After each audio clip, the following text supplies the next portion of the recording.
সামনে আসেন, কষ্ট করেন, আসেন একটু সামনে আসেন ভাই, একটু সামনে আসেন, এখানে চলে এই জায়গাটা পূর্ণ করে চলে, সবাই একটু সামনে আসেন, সবাই একটু সামনে চলে আসেন। সূরা রহমানের মধ্যে আল্লাহ রাব্বুল আলামিন আর রহমান আল্লামাল কুরআন খালাকাল ইনসান।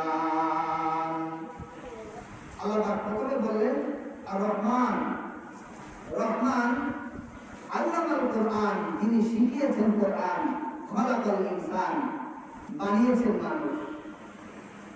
বলেন মানুষ আগে নাকি কোরআন আগে? আমরা আগে সৃষ্টি হয়েছি, আমরা সৃষ্টি না হলে কি কোরআন শিখতে পারতাম? কিন্তু আল্লাহ ভাই এখানে কি বললেন? আল্লামাল কোরআন খালাকাল ইনসান, প্রথমে বললেন যে আমি কোরআন শিখিয়েছি, তারপরে বললেন আমি মানুষ বানিয়েছি। কেন বললেন? মুফাসসিরিন ইকরাম বলেন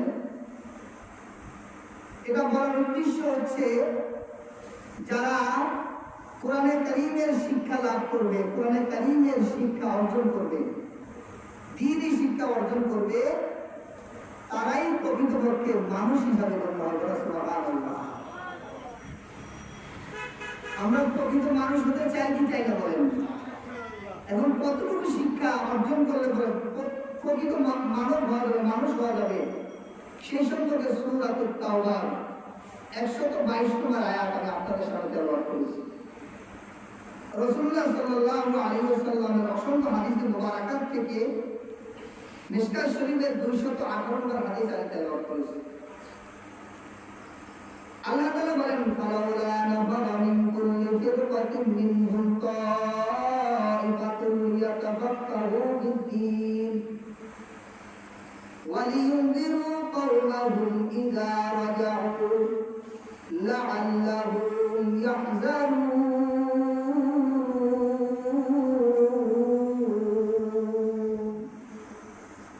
আল্লাহ বলেন তোমাদের মধ্য থেকে একটা দল, অর্থাৎ তোমাদের সপক্ষ থেকে তোমাদের জাতি যেগুলো আছে এগুলো থেকে কিছু লোক এমন দরকার যারা ইলমে দ্বীন অর্জন করবে এবং ফিরে এসে তাদের কওমদেরকে আল্লাহ পাকের ভয় প্রদর্শন করবে। সুবহানাল্লাহ। এই আয়াতের মধ্যে আমরা জানলাম আল্লাহ পাক কিছু লোকের কথা বলেছেন। কি বলেছেন? কিছু লোক, তাইফাতুন, একটি দল, একটি খণ্ড, যে এখানে থাকা দরকার। এখন তাহলে বোঝা গেল যে কয়েক জনের উপরে ফরজ, সবার উপরে ফরজ না। রাসূলুল্লাহ সাল্লাল্লাহু আলাইহি ওয়াসাল্লাম হাদিসের মধ্যে বলেন তালাবুল ইলমি ফারিদাতুন আলা কুল্লি মুসলিম, সমস্ত মুসলমানের উপরে ইলম শিক্ষা করা ফরজ। আর কোরআনে বলেন কিছু মানুষের জন্য, হাদিসে বলেন সবার জন্য। কেমন একটা বিপরীত ভাব লাগতেছে না? এই বিপরীত ভাব লাগবে না কিছুক্ষণ পরে। ইসলামী শিক্ষার স্তর রয়েছে, কি রয়েছে বলেন? ইসলামী শিক্ষার 3টে স্তর রয়েছে। কয়টা স্তর বলেন? সবাই বলেন কয়টা স্তর? একটা হলো প্রাথমিক শিক্ষা, একটা হলো মাধ্যমিক শিক্ষা, আর একটা হলো উচ্চতর শিক্ষা। ইসলামের শিক্ষা মানে কয় প্রকার বলেন? প্রথমটা হলো প্রাথমিক, তারপরটা হলো মাধ্যমিক, তারপরটা হলো উচ্চতর। তাহলে মাধ্যমিক এবং উচ্চতরের কথা আল্লাহ পাক কোরআনে কারীমের মধ্যে বলেছেন। আর প্রাথমিক শিক্ষা যে সমস্ত মুসলমানের উপরে ফরজ, এটা রাসূলুল্লাহ সাল্লাল্লাহু আলাইহি ওয়াসাল্লাম হাদিসের মধ্যে বলেছেন। সুবহানাল্লাহ। সব বিপরীত মিটে গেল কিনা?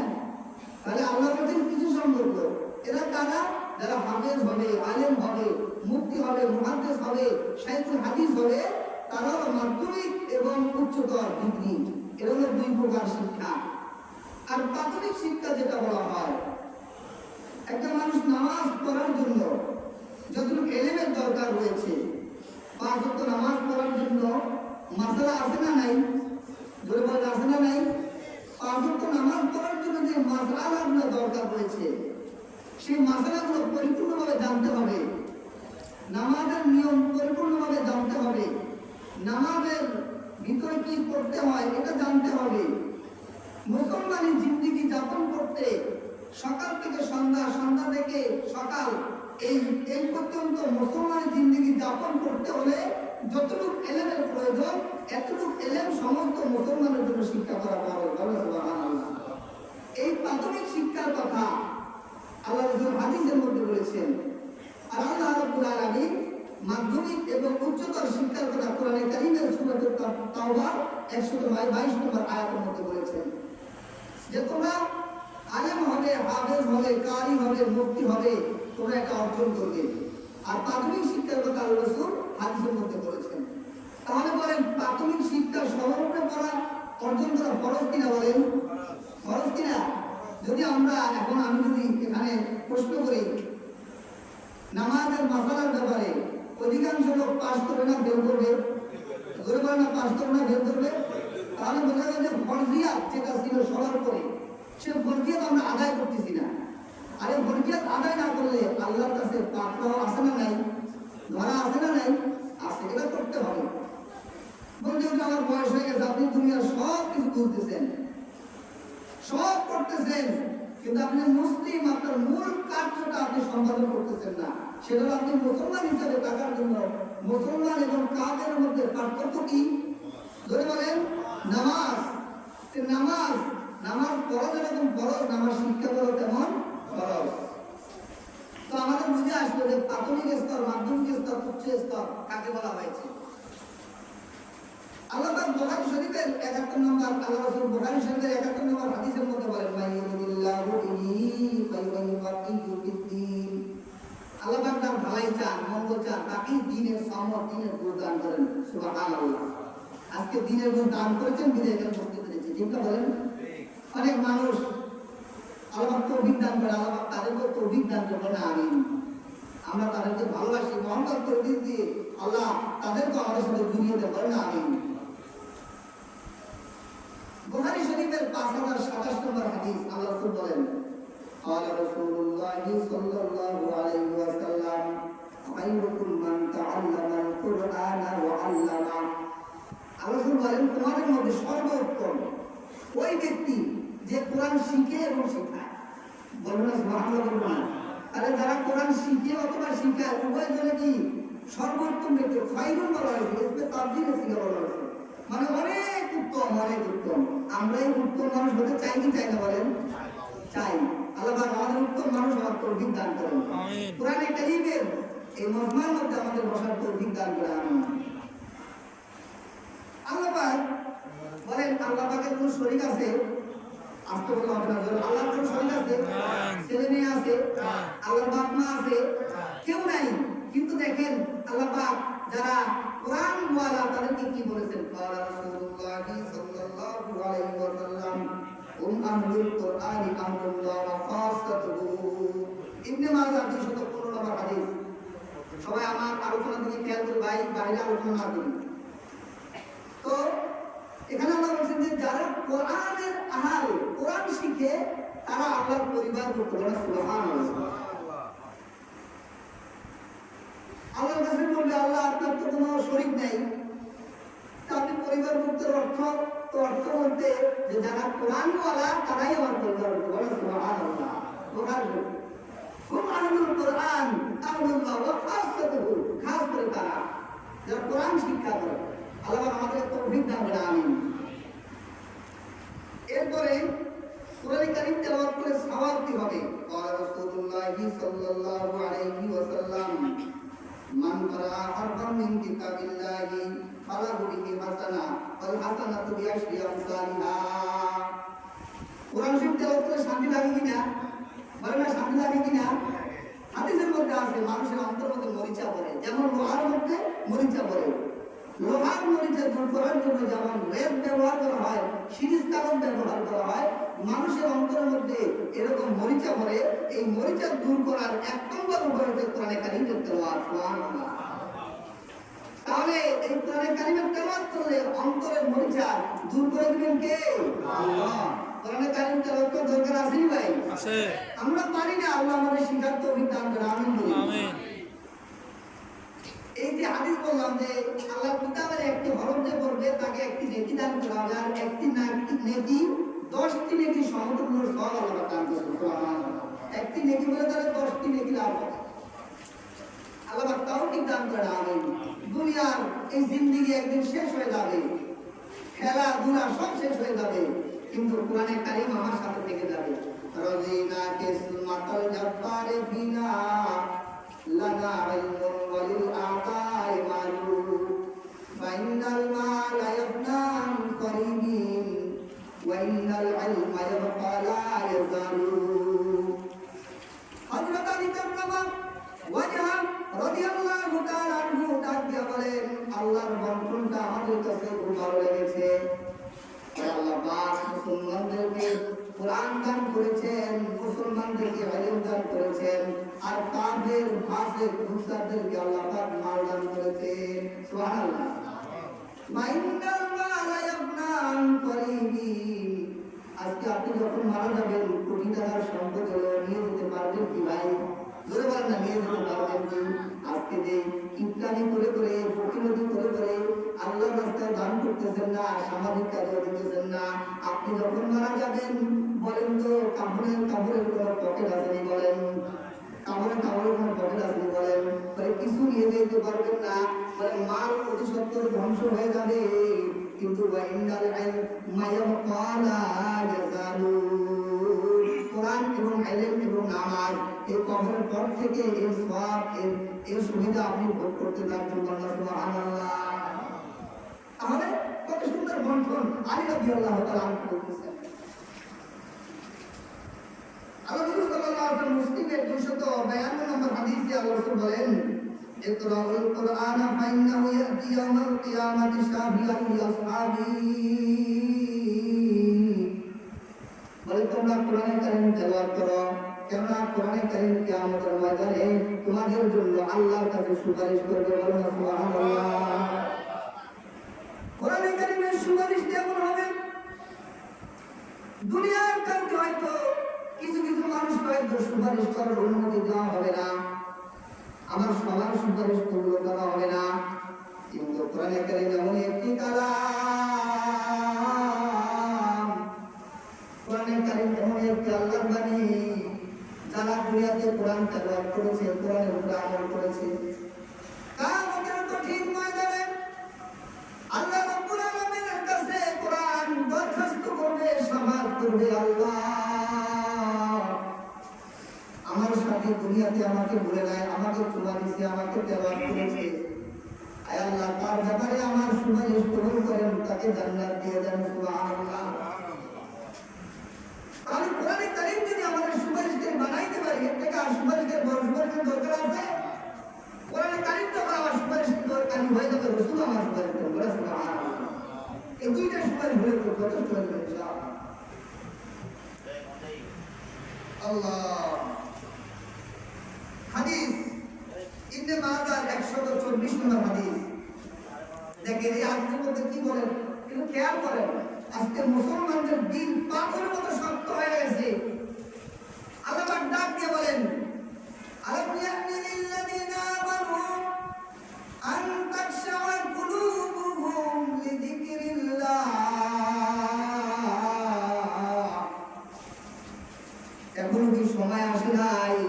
এখনো কি তোমাদের রক্ত আসে নাই? সময় আসে নাই যে আল্লাহর ভয়ে, আখিরাতের ভয়ে, আল্লাহর আদালতের ভয়ে তোমাদের অন্তরটা একটু কেটে উঠবে। আল্লাহর ভয়ে তোমরা নামাজ পড়বা, আল্লাহর ভয়ে তোমরা গুনাহ ছেড়ে দিবা, আল্লাহর ভয়ে তোমরা দিনের দিকে আসবা। এখনো কি সময় তোমাদের আসে নাই? দেখে দেখে বলতেছেন এখনো কি সময় হয় নাই যে আল্লাহর ভয়ে তোমার দিলটা প্রকম্পিত হবে? আমাদের দিল পাথর হয়ে গেছে। হাজারো গোলাম আসবাব আমাদের মধ্যে রয়েছে, যার কারণে আজকে নামাজ পড়তে ভালো লাগে না, তেলাওয়াত করতে ভালো লাগে না, এই কোরআনটা একটু পড়তেও ভালো লাগে না। ইবনে মাজাহ 124 নম্বর হাদিসে আল্লাহ রাসূল সাল্লাল্লাহু আলাইহি ওয়াসাল্লাম বলেন, আল কুরআন শাফিউন মুশাফফাউন মুশাফফাউন ওয়া মাহিলুন মুসাদ্দাকুন ওয়া মান জাআলাহু আমামাহু কাদাহু ইলাল জান্নাহ ওয়া মান জাআলাহু খালফা যহী সাফাতাহু ইলান নার। আল্লাহ হাবিব বলেন, আল কুরআন শাফিউন, কুরআন হবে সুপারিশকারী,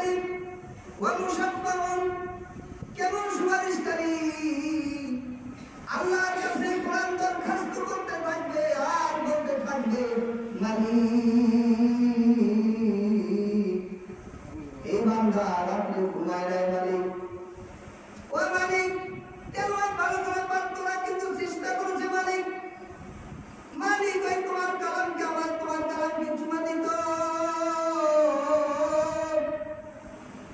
সূরা ফাতিহাটা শুদ্ধ করার জন্য হাফেজদের কাছে যাইতো, আলেমদের কাছে যাইতো, তোমার কোরআন তেলাওয়াত করতে বলে নাই। আল্লাহ আজকের এই কিয়ামতের ময়দানে আমার সুপারিশ এই কোরআন বলার জন্য কবুল করো, আল্লাহ সুবহানাল্লাহ। শাফিউন সুপারিশ করবে, বলেন মুশাফফাউন এমন সুপারিশ করবে, আল্লাহ রাব্বুল আলামিন কোরআনের সুপারিশকে আল্লাহ পাক কবুল করে দিবেন, আল্লাহ সুবহানাল্লাহ। মান জাআলাহু আমামাহু ওয়াদাহু ইলাল জান্নাহ, যে ব্যক্তি কোরআনকে সর্বাগ্রে সামনে রাখবে, সব কাজের মধ্যে কোরআন খুঁজবে, কোরআনের বিধিবিধান খুঁজবে, হালাল খুঁজবে, হারাম খুঁজবে, কোনো কাজ করতে গেলে বলবে এটা কোরআনের বিধান কিনা, ইসলামের বিধান কিনা, এই কোরআনকে সবসময় যে ব্যক্তি সামনে রাখবে, ওয়াদাহু ইলাল জান্নাহ, এই কোরআন তাকে জান্নাত পর্যন্ত নিয়ে যাবে, আল্লাহ সুবহানাল্লাহ।